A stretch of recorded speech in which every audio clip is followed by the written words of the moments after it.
اعوذ باللہ من الشیطان الرجیم، بسم اللہ الرحمن الرحیم۔ رمضان ویڈیو سیریز نمبر 6 الحمدللہ۔ آج ہم لوگ بات کریں گے افطاری پر۔ سب سے پہلے افطار کیا ہوتا ہے یا افطاری کیا ہوتی ہے، جسے عربی میں فطور کہا جاتا ہے، وہ کیا ہوتا ہے؟ تو وہ کھانا جو انسان روزہ کھولنے کے لیے کھاتا ہے اسے افطاری کا کھانا یا افطار کہا جاتا ہے۔ اور افطاری کا وقت کیا ہے؟ تو علماء کرام اس بات پر متفق ہیں کہ جب سورج غروب ہو جائے تو وہی افطاری کا وقت ہے، یا انسان کو اس بات کی گواہی مل جائے کہ سورج غروب ہو گیا ہے تو انسان روزہ افطار کر لے گا۔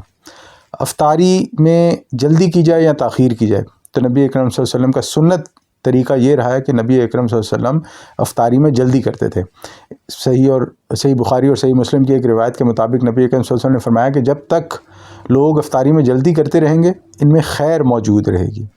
اور ایک اور سنن ابو داؤد کی روایت ہے جس میں نبی اکرم صلی اللہ علیہ وسلم نے افطاری جلدی کرنے کی وجہ یہ بتائی ہے کہ اہل کتاب اپنے روزے کے بعد افطاری میں تاخیر کرتے ہیں، تو ان کی مخالفت میں ہمیں افطاری جلدی کرنی چاہیے۔ نبی اکرم صلی اللہ علیہ وسلم کی افطار کی سنت یہ رہی ہے کہ نبی اکرم صلی اللہ علیہ وسلم تازہ کھجوروں سے روزہ افطار کرتے تھے۔ اگر تازہ کھجوریں میسر نہ ہوتی تو جو بھی کھجور میسر ہوتی اس سے روزہ افطار کرتے، اور اگر کچھ بھی میسر نہ ہوتا کھجوروں میں سے تو پھر پانی پی کر روزہ افطار کرتے تھے۔ سنن ترمذی کی روایت ہے۔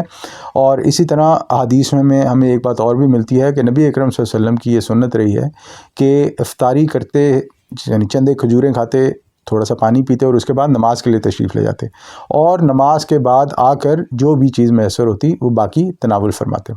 افطار کی دعا جو ہمیں سنن ابی داؤد اور سنن دارالقطنی میں ملتی ہے وہ ہے کہ ذهب الظمأ وابتلت العروق وثبت الاجر انشاءاللہ، کہ پیاس جاتی رہی، رگیں تر ہو گئیں اور اجر ثابت ہو گیا انشاءاللہ۔ اس کے بعد افطاری کروانے کی فضیلت کیا ہے؟ سبحان اللہ، نبی اکرم صلی اللہ علیہ وسلم نے فرمایا کہ جس نے کسی روزہ دار کو افطاری کروائی اسے بھی اتنا ہی اجر و ثواب حاصل ہوگا، اور روزہ دار کے اجر و ثواب میں کچھ کمی نہ کی جائے گی۔ یعنی سبحان اللہ، آپ جتنے لوگوں کی افطاری کروائیں گے آپ کو اتنے لوگوں کے روزے کا ثواب ملے گا انشاءاللہ۔ اور ایک بات اور یہاں پہ توجہ دلاتا جاؤں کہ افطاری جو ہے وہ ہدیہ ہے، اس لیے افطاری کروانے کے لیے یہ شرط نہیں ہے کہ کوئی غریب ہو، مسکین ہو یا فقیر ہو، بلکہ جو بھی انسان روزے سے ہے اس کی افطاری کروائی جا سکتی ہے، کیونکہ افطاری جو ہے وہ بطور ہدیہ ہے، کوئی صدقہ خیرات نہیں ہے۔ یہاں پر ایک بات اور کی طرف میں توجہ دلاتا جاؤں کہ ہمارے یہاں ایک بڑا فیشن بن چکا ہے کہ کھانے میں، افطاری کے کھانے میں بہت سارے پکوان کا، بہت سارے لوازمات کا انتظام کیا جاتا ہے۔ یہ معاملہ درست نہیں ہے۔ اس کے لیے ہماری خواتین کچن میں چلی جاتی ہیں، 1.5-2 گھنٹے بیچاری کام کرتی رہتی ہیں۔ تو ہمیں چاہیے کہ ہم اس چیز سے اجتناب کریں اور گھر کی خواتین کو بھی اتنا ہی موقع دیں۔ روزہ کھولنے سے پہلے دعائیں کرنے کا، اذکار کرنے کا، مناجات کرنے کا، یہ بات بہت ہی ہمارے جو روزوں میں ہے، یہ بات بہت ہی زیادہ زور پکڑتی جا رہی ہے کہ افطاری کی